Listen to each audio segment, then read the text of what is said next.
Bull-NA-ChinaShop TV. Not just a YouTube channel, your main source for bull breed entertainment. I offer video services such as stud features, kennel features, and full event coverage. I also offer photography services such as puppy shoots, individual dog shoots, and full kennel shoots. You can see examples of each on any and all Bull-NA-ChinaShop social media pages. The podcast you can also right see now. an in-depth look into my life and the American Bully lifestyle with my vlog found on the YouTube channel as well. Bull-NA-ChinaShop TV is also the home of the Bull-NA-ChinaShop podcast, a real, raw, uncut podcast dedicated to the bull breeds and the American Bully lifestyle. You can find all episodes of the Bull-NA-ChinaShop podcast, stud features, kennel features, we'll get into it as soon as these intros are done, and all of the vlogs on youtube.com/Bull-NA-ChinaShop TV.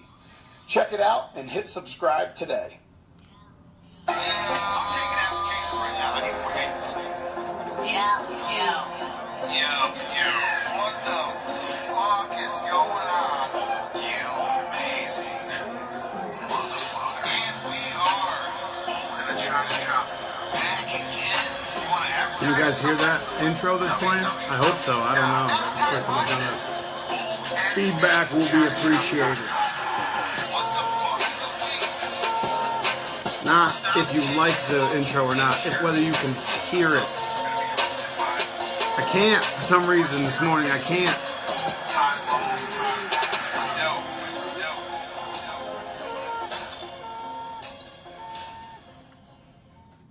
Yo, good morning, you beautiful MFers. So I gotta be careful on the swearing this morning. We already have some people who are trying to shut this down before it even starts. So if the live does get shut down, I am recording the podcast just like normal, just like every other day or every other week. I mean, this is episode 73 of the Bull-NA-ChinaShop podcast. Now, we do one episode a week. There have been a couple weeks where we've done 2 episodes. A Sweet Life Saturday and a couple of things like that. Good morning, everybody. So that's 73 episodes. That's over a year we've been doing this, okay? That's, yeah, who would want to shut this down, Arrow? That's a great question, sir.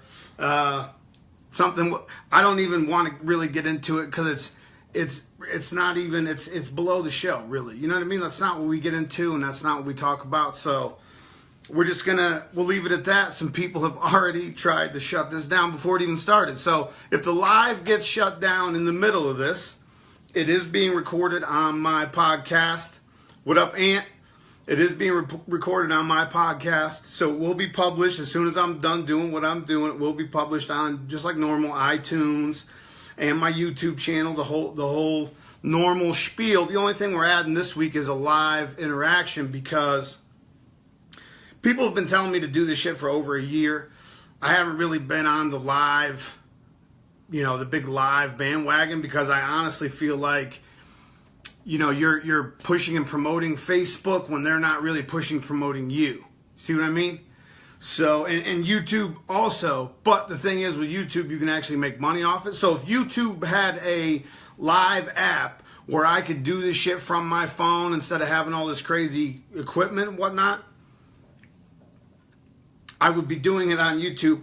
Facebook just makes it super easy, so shout out to them anyway. I don't know why I look so happy. This is just me normally.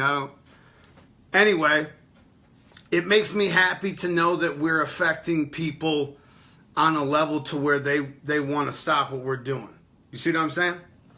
Anyway, episode 73, the first ever live episode, the first ever live Q&A. And we'll get into the Q&A. I want to go over some shit real quick with you first. I kind of want to pat myself on the back a little bit.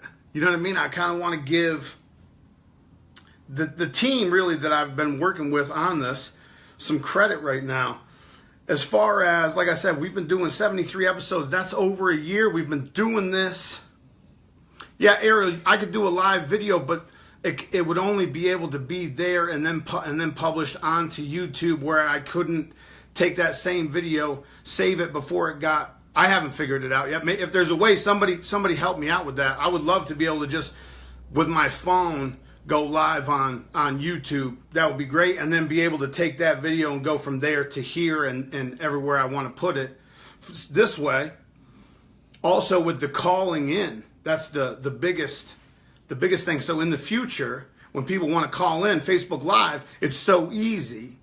It brings both faces up on the screen, and you just talk, and then I can record it on the podcast, take that video later and put it on YouTube. Or if it's the other way around, I don't know. I don't know if I can do that.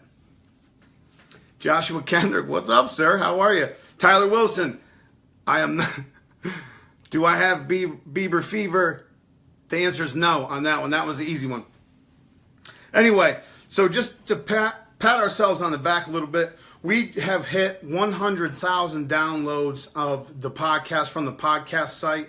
A lot of those are coming straight from iTunes. We also have an additional 50,000 views of the podcast from the YouTube videos, and a total of 300, I think it's almost 350 total video views on the YouTube channel, 350,000 plus video views on the Facebook channel, 700,000 plus video views between YouTube and our Facebook videos. It's a reach. We're getting out there. People are seeing this shit. You see what I mean? We have between my page and the Bull-NA-ChinaShop TV Facebook page, we have 200,000 plus followers. 200,000 people on this train. I don't know if they all pay attention every week. If not, if they only watch it one time, thanks, man. I love your face. And on Instagram, we're slacking a little bit, but still over 20,000. About almost 20,000 people we're reaching every time we post on Instagram also. So we're slacking on that. I'm working on that. And this is all of those stats. I said that to say this. All of those stats are before doing one live video. You see what I mean? People don't understand how this shit works, all right? A podcast download, a subscriber to your podcast or to your YouTube channel, it's a little different than a YouTube view or a live view. This shit's on your timeline. How many people are scrolling through the timeline 600 times a day and see a live feed that's just on there that's being pushed in their face? A download for the podcast, you have to hit that subscribe button. A view on YouTube, you have to go on YouTube, search that out. Not search it out, maybe you're watching another dog video and it comes up suggested. You still have to click on that link. You still have to do that shit. So it's a little different than with the Facebook view. So I kind of wanted to see what my reach would be without the live. Plus, this shit kind of makes me nervous, if that's believable. I don't know if it is or not, but you know, anytime you're live, shit, you know, there's a little bit of nerves involved. So anyway, so this will be the first of many live broadcasts. Michael Terry, what's up? Yo, I appreciate you guys for the jokes this morning. I appreciate that. So what we're gonna do is we're gonna take some legitimate questions. I can only see 2 or 3 questions pop up at a time right here in the comments part. So if you have a serious question, if I don't see it the first time, you know what I mean? If I don't see it the first time, just repeat it and we'll go from there. If I see it, I'll try to shout it out. I'll try to answer it. What up, B? Bully MC, I appreciate the support. I appreciate you watching.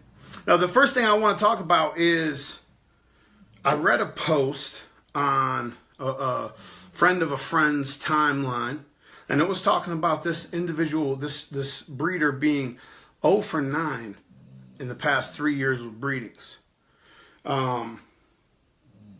Before we get into that, if you hear Maestro snoring, that's what he does all day. That's what he does all day. I can't do anything about it.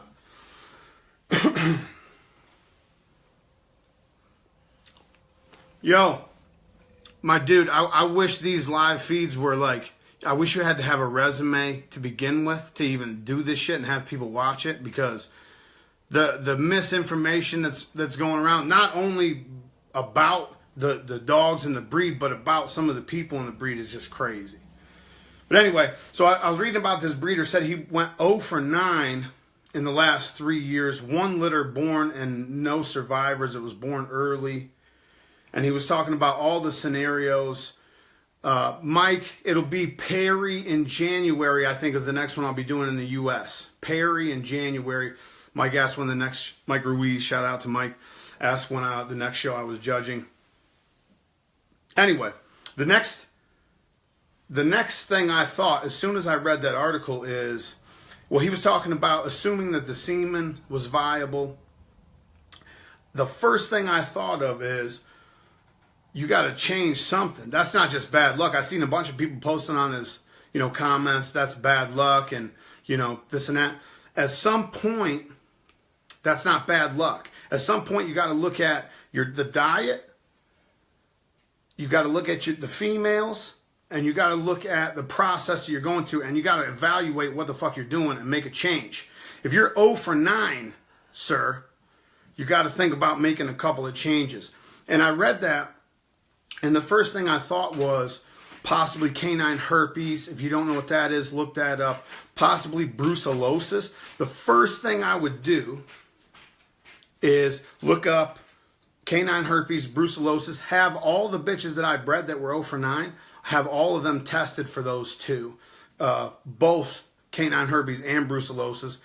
And the third thing, if they come back negative, the second thing I would do is have all your females' thyroids checked, because that can mess with their hormones sometimes also. If that's normal, you have to look at the diet. You have to dig into what you're feeding your dogs, your animals, and evaluate that. See what I'm saying? If you're not giving the vet, I'll get to that also. The vet's definitely on the list.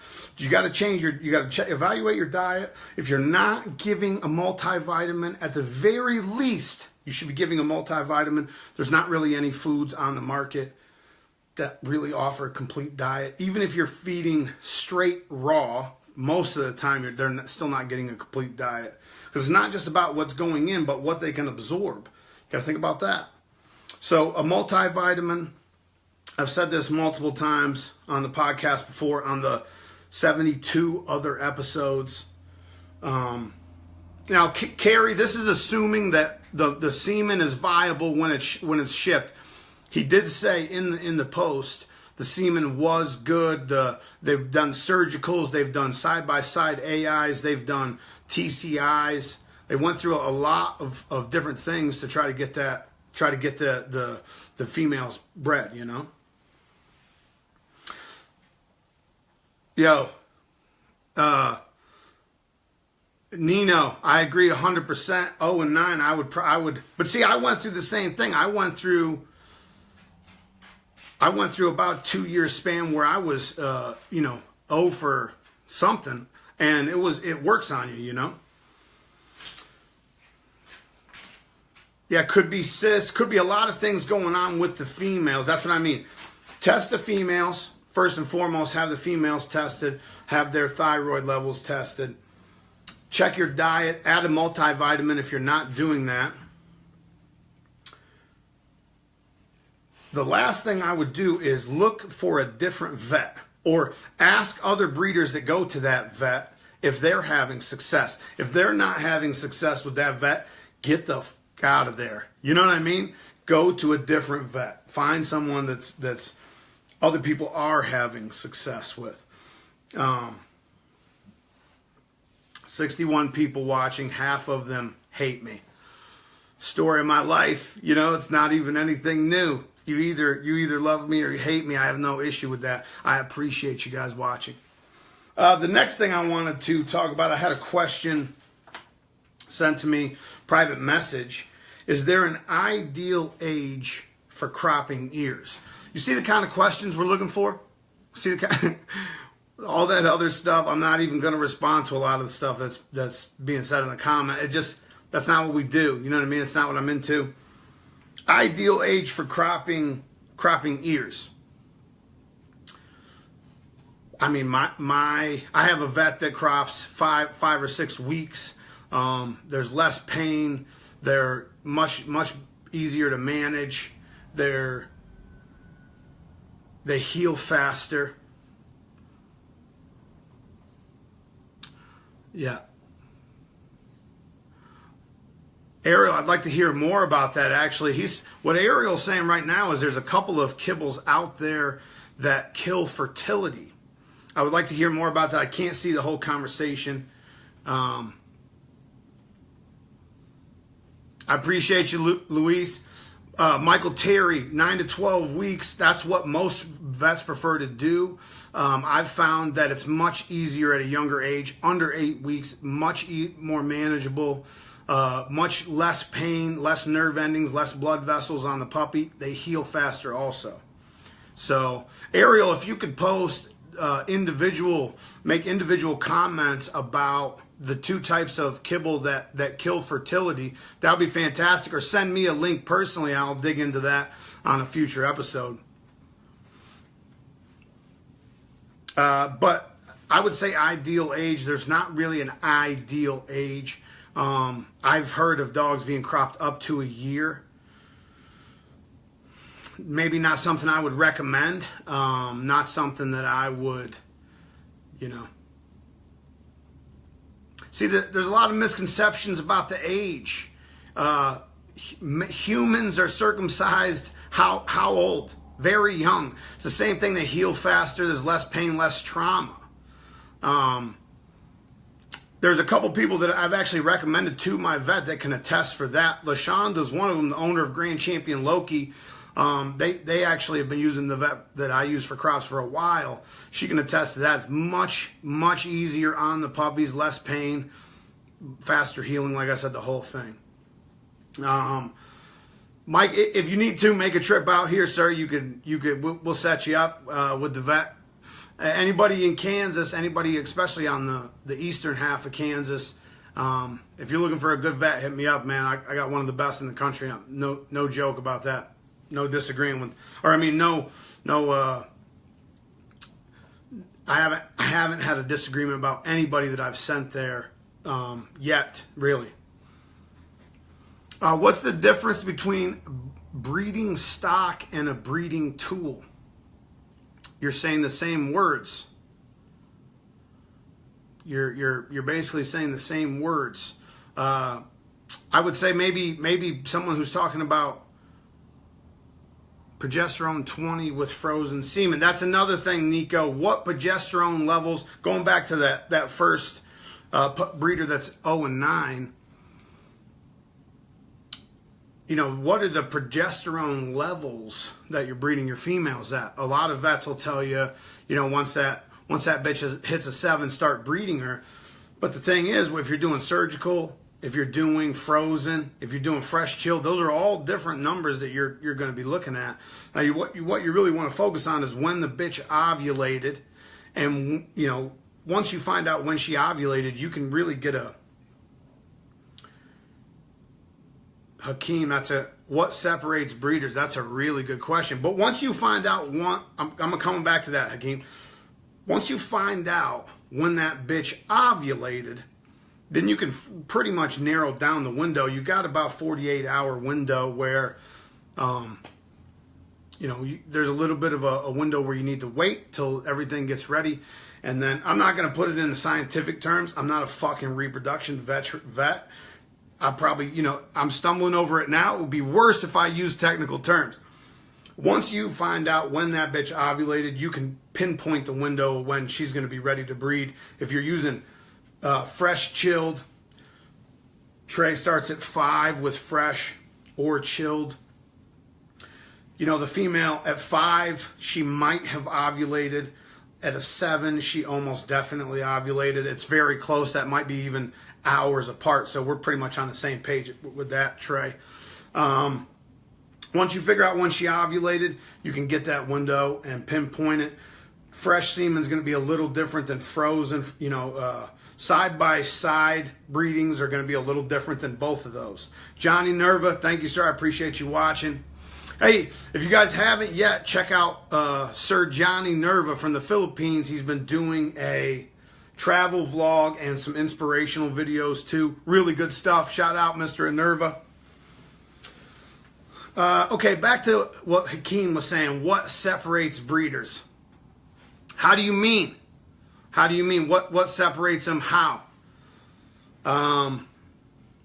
Distance. I don't know. State lines. What are we talking about?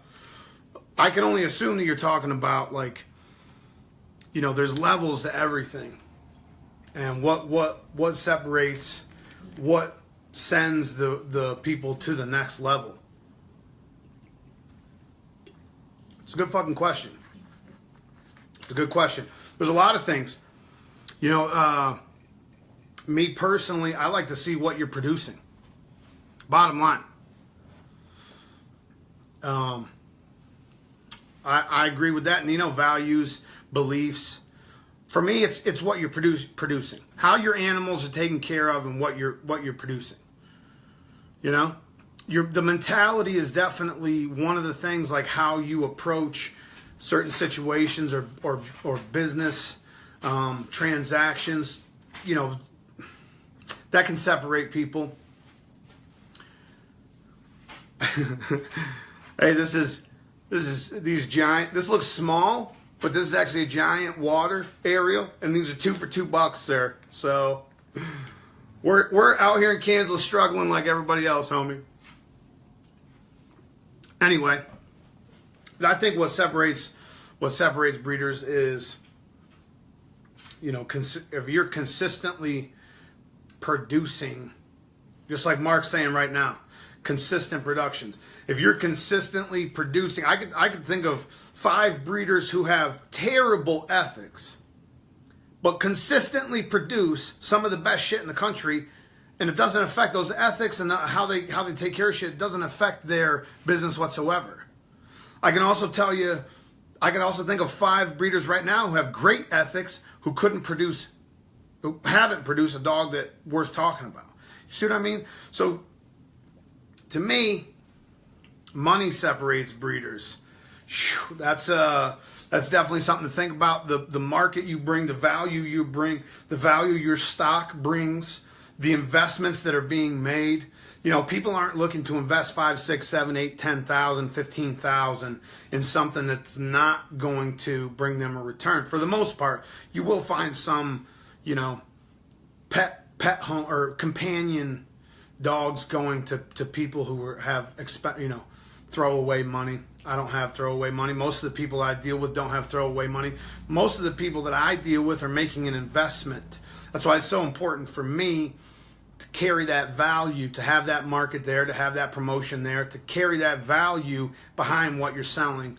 Because you sell, I've had a couple people hit me up. I have some things for sale right now, some young males. And, people are looking to make an investment. They're looking to make a long-term investment. Basically, they're looking to put some money in the bank and get a return on it in the future. A lot of people don't want to look at it that way. That's fine. If you don't want to look at it that way, that's fine. Just understand that is part of this. That is a part of this world now. There's nothing we can do about that. So I agree 100%, Trey. Sometimes people do view it as money being the biggest separator. That's not how I feel. I feel like consistency, a vision. I agree with that a lot too, Shannon. Having a vision and sticking with it. Having some respect for the dogs that put in the work in your program. You know what I mean? Having 9, 10, 11-year-old dogs retired that you kept around that you didn't push off on somebody else. You know what I mean? Stuff like that. That definitely, for me, separates people.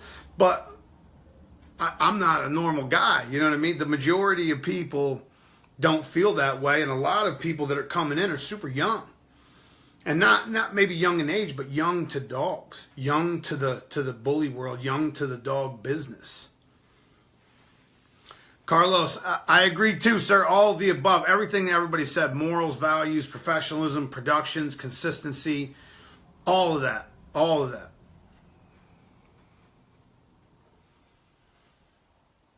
Yeah, I think so too. You know, there is a lot of people that have crazy amounts of money dumped into this stuff and really nothing to show for it, you know?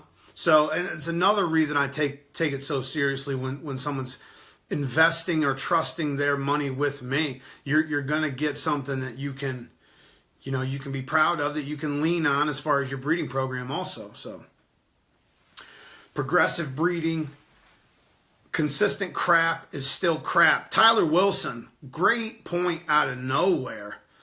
Getting better with every generation. That is a fantastic point.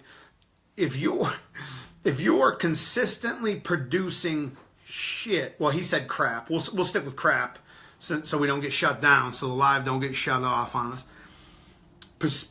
Consistently producing crap is still crap. Exactly. So if you start with, you know, me included, some of us didn't start with the best stuff. We're just trying to make it better. What's up, Matt? We're just trying to make it better every generation. We're just trying to get better every generation. Breed to build better dogs. I say that all the time. Consistently producing crap is still crap. That's a fact. That's a fact. I agree with that 100%. Cody Allen Goldsmith, thanks for watching, sir. Cody says, use your money to make your own pups and reinvest to your yard. That's what he did. That's one way to do it for sure, and some people are successful that way. Mike, I don't have a choice, man. I don't have a choice. Actually, that's probably going to help with the views, to be honest with you. So, but I agree. It's definitely one way to look at things. There's multiple ways to be successful at this, though, you know? Each generation should be closer to the standard and improve your yard. And once you get to a certain, that's easy to say when you're first starting out because there's probably going to be a lot of room for improvement. You know what I mean? Once you get on a certain level, let's use a guy, the gentleman that just won nationals, Rob Lee. Let's use him for an example. Once you're producing dogs that are winning nationals and they're the number one dog in the country, how do you make that dog better? How do you progress from there? It's a little more difficult to progress from there than it is to go back, even 4 generations in the pet. And if you start with Homie, Grand Champion Homie, still a Grand Champion, still great for the time, but what is the number one thing we should be trying to get from a breeding? Good question. Also, I'll come back to that. But once you get to that point, like where a dog, if you start with Grand Champion Homie, great for his time, but also wanted to get better from there. That's also a good question. Why do people dislike me? I don't know. I have no idea. But once you get to a certain level, it's hard to progress from there. If you start at 0, it's easy to go from 0 to 10. If you're at 90, it's easy. It's easy to go from 0 to 10. When you get to 90, it's a lot harder to go from 90 to 100, if that makes sense. Damn it, I forgot that question that was just asked. The question I was just going to talk about, retype that. Well, what should you get, or what you should be trying to get out of a breeding? Improvement, period. Improvement. If you own your female and you own your male, and it's a good matchup, anyway, if you own the female, you should be trying to improve your female. If you own the male and the female, maybe you're trying to improve both of them. But first and foremost, you should be focused on your female, trying to improve your female. Any step forward is a positive step. If your female lacks in a certain area and you get everything that it was exactly the same in the next generation, but that area she lacks, that's an improvement. That's one step forward. People want to take huge leaps and bounds. That's not how breeding works. That's not how breeding works, man. It's one step at a time. As far as outcrossing and stuff like that goes, that's a whole different topic. You know, depending on what you're trying to do with each individual breeding. I was talking more in general.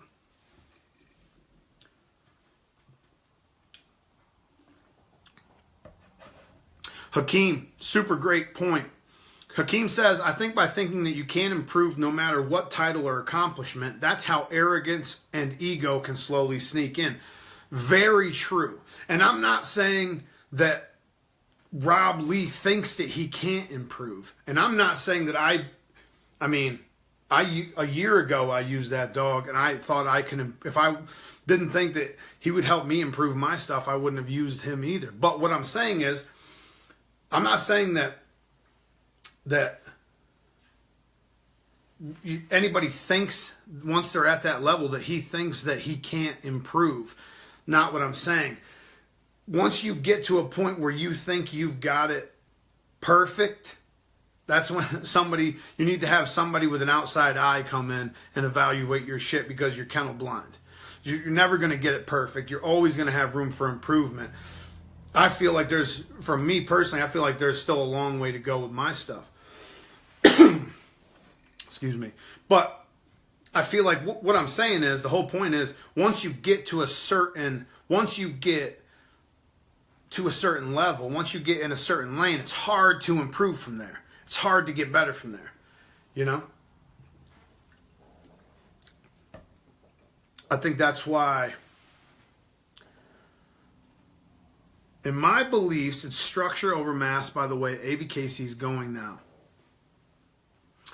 I disagree with that. I disagree with that. That wasn't a question, so I guess I really shouldn't be addressing that, but I disagree with that. It is the hardest thing to stay grounded with success. Anytime you feel like you're at the top of anything, it's hard to stay open-minded, hard to stay open to the fact that you might be wrong about shit and there might be some new information. I feel like I find that a lot with people who dig into the breeding books and the genetics books a lot.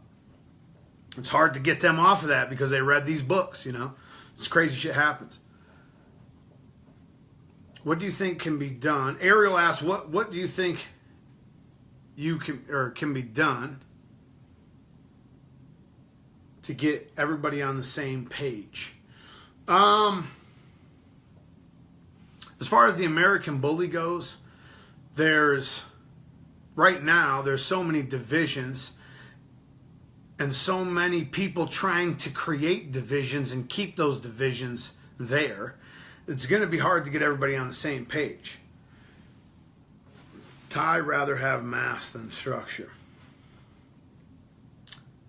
I don't agree with that either. Not a question. Form that in a question. I'll talk about that, but I don't agree with that either. That's not true either. I feel like it's going to be difficult, Ariel, to get everybody on the same page because we have so many people focused on bashing what they don't like instead of promoting what they do like. Everybody's focused on stopping Joe Shit the Rag Man from doing what he does, that they're not focused on doing what they do. You know what I mean? Also, we need educational information being put out by the ABKC or the BRC or the BBCR. Somebody, I would prefer it come from the ABKC because that's, to me, the longest standing standard, the original look, and the most knowledgeable people in the breed, in my opinion. There's going to be other people that have different opinions. My point is, there needs to be educational information put out by these registries. There has to be. There has to be. Because just like what we have going on right now with me, I'm just going to use myself as an example. Some people will listen to what I have to say because they personally like me. Some people will not. No matter if I show them straight facts, they're never going to listen to me because they don't like me personally. The more different vehicles that we have putting out this information, the better it's going to be for all of us. If the ABKC puts out some solid information, the majority of the community, whether they like me or not, is going to get that information.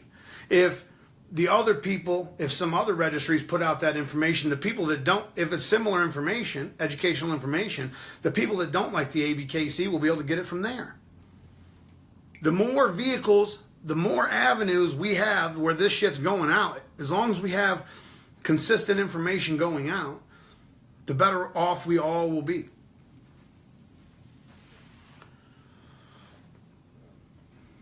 Oh, now we've got a side discussion going on in the comments. All I see is Cody preach. I don't know what you're preaching about, Cody, but continue to preach, sir. But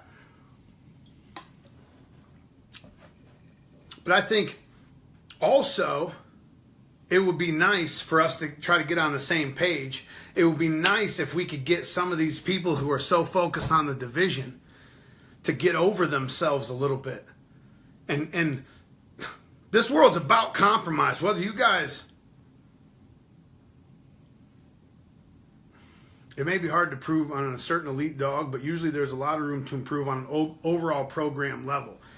Rob Lee, thanks for chiming in. I agree 100%. I can't keep up with all the comments, guys. I'm trying, but I can't. It's going too fast. But I think if we get some of these people who are so focused on the division and the negative and if we could just get them to get over themselves and compromise a little bit, we could build this so much bigger. Instead of, let's say, instead of Spielberg doing things on his own and me doing things on my own and Zeb Brooks from Bully Talk with Zeb Pitts doing things on his own, imagine how big this shit would be if we all did it together. I read off the numbers earlier. I know Spielberg gets crazy numbers. I know Zeb from Bully Talk, he got 1 million some views on the Mr. Bean's video last year. Imagine if we put that shit together, how many people we would reach outside this community. Imagine how many people we would bring in. And that's what I'm trying to do. I've already done collaborations with Zeb. We're going to do some stuff with Spielberg in the future. He always seems to pop up while I'm in the ring judging, so I don't have time to really bullshit much, but we're going to do some stuff in the future. Hakeem, I'm just saying. I mean, look at the impact that it had with all the media that you guys did helped out with the ABKC Nationals. Imagine if all these media guys, even Zeke from Bully Badass, it's documentary TV now, but we could do a Bully Badass collaboration too. Zeke, hit me up. I'm just saying, all of these people, there's new guys that have really big live shows. Imagine if we did collaborations together and our audiences actually got together, what the numbers would be. And if you guys don't understand how the social media shit works, the bigger the numbers, the more people see it. Because of the fact that it has big numbers. So if you get something that has 50, 60, 70,000 views, 100,000 views, more people are going to see that just because of that number. It doesn't matter the content of the video. Imagine if we all got together. Imagine what kind of reach and impact we could all have. Could be crazy. Could be crazy.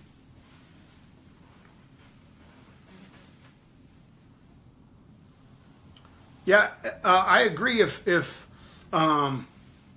Zeb and Spielberg did some collaborations, it could be a big deal. Spielberg's got a really big live presence at the shows. Zeb's got a really nice presence on the YouTube stuff.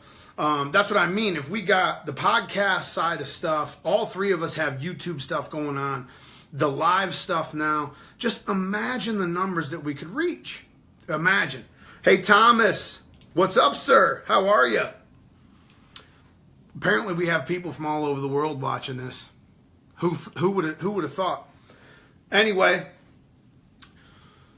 I just think that we could do a lot more if we did the shit together than what's going on right now. There's a new registries popping up every day. There's a new board dedicated to taking down an old registry popping up every day. And I'm not saying we should, Hakeem, I'm not saying we should roll together without checking. You know, we can't allow everything You know, there's a lot of negative shit going on that should not be allowed just because of the look it has on this community from the outside. We're trying to take this to a mainstream level, man. You know, we're trying to take this to a different level than where it's at right now. We're trying to get people from outside the community to see this shit, not just the same 600 breeders that we deal with every day, not the same 2,000 people you see on your Facebook every day. You know, 100,000 downloads on iTunes, that's a lot of people that don't know shit about the American Bully world that are listening to that podcast. Well, I've personally had people drive for 8-10 hours that don't own an American Bully to meet me and watch the videos and see what I'm talking about from the podcast. I'm sure Spielberg, I'm sure Zeb, I'm sure Zeke, I'm sure they all have this same thing going on. That's what I mean. Imagine the impact. Imagine the people we would have coming in if we all did this shit together. We're not competing. Some people are going to like Spielberg. Some people are going to like Zeb. Some people are going to like Zeke. Some people are going to like even me. Even me. There are some people out there, even me, some people like. What I'm saying is we're not competing. There's no competition anymore. 8 billion people on the planet, 350 million people just in this country. We're not competing, you know? I agree, Hakeem, I agree 100% also.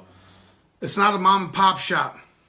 That kind of publicity, that kind of, Glenn Thomas, I appreciate you guys, that kind of promotion, that's what got the ABKC to where they are. That's what made the ABKC Nationals in Dallas one of the biggest nationals ever.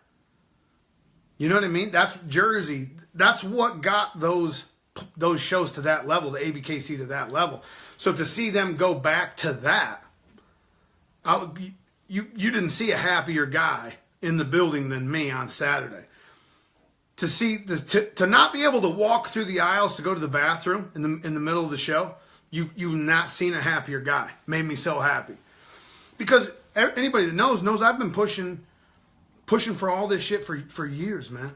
I've been trying to get this to years. Tremaine, I disagree. It's bigger now than anybody ever imagined. So what do you mean? What do we want it to be that it's not right now? Anyway, I just think that that's what got it there. That's what's going to continue to bring the outside people in. You know, it's 20 countries or something crazy now.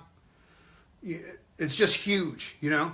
We're just talking about booking a show in Spain in 3 weeks. We're talking about Euro Nationals in June in the UK.